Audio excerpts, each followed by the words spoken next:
Hello and welcome back to a chapter a day. As you can notice in the background, it looks dark. That is because it is already sunset, end of the day. But it's been a busy day for me today because yesterday was the Sabbath and I rested. So Sundays are usually my run around, get things done day. But I got it all done. I even baked a cake. So with that said, I just wanted to let you know that, yeah, I am keeping true to my word. It may be a chapter a night. Hopefully I don't have to change the title, but it's night time, late evening tonight, but you know, sun setting a lot earlier. So we are going to go ahead into chapter 14 for January 14th. And just a quick review of what we did yesterday, or for Genesis chapter 13. Abram and his wife and Lot, they went up out of Egypt after Pharaoh sent them away.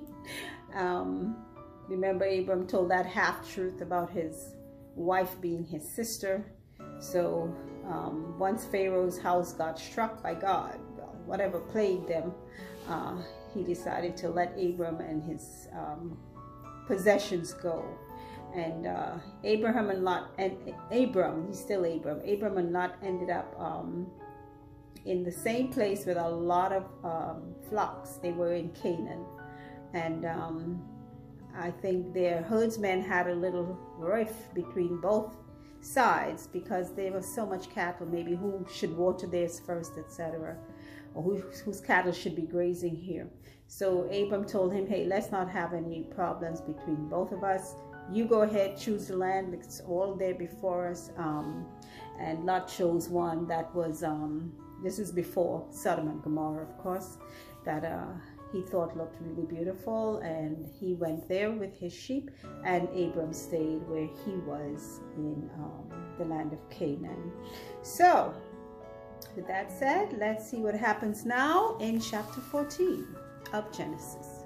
And it came to pass in the days of Amraphel, king of Shinar, Arioch, king of Elasar, and Chedorlaomer, king of Elam, and Tidal, king of nations, that these made war with Bera, king of Sodom, and with Bersha, king of Gomorrah, Shinab, king of Admah, and Shemeba, king of Zeboim, and the king of Bela, which is Zoar. All these were joined together in the vale of Siddim, which is the Salt Sea. 12 years they served Chedorlaomer, and in the 13th year they rebelled.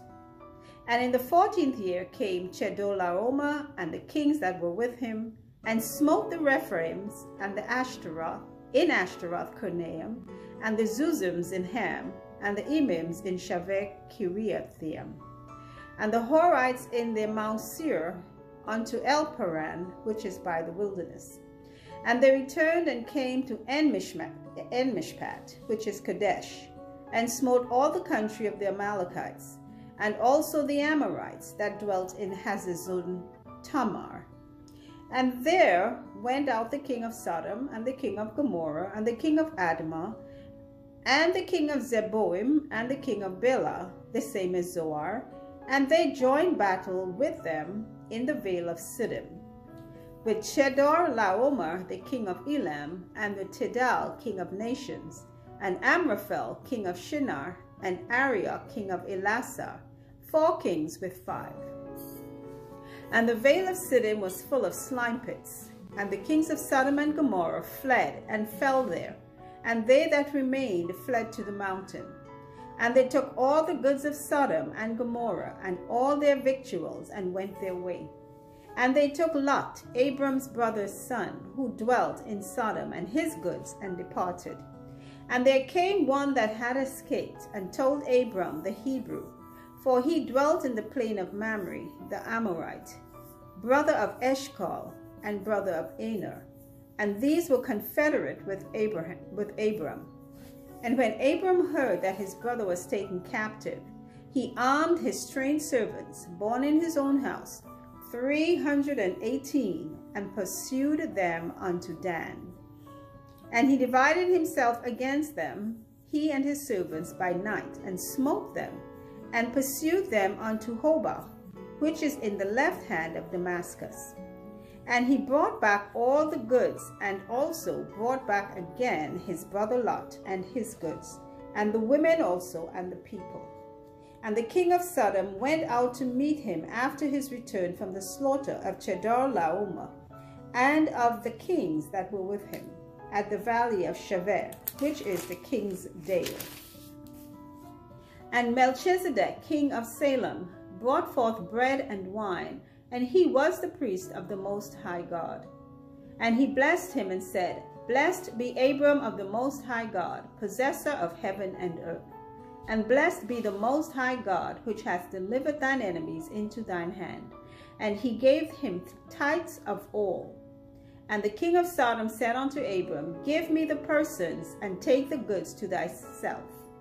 And Abram said to the king of Sodom, I have lifted up mine hand unto the Lord, the Most High God, the possessor of heaven and earth, that I will not take from a thread, even to a shoe latchet, and that I will not take anything that is thine, lest thou shouldest say, I have made Abram rich.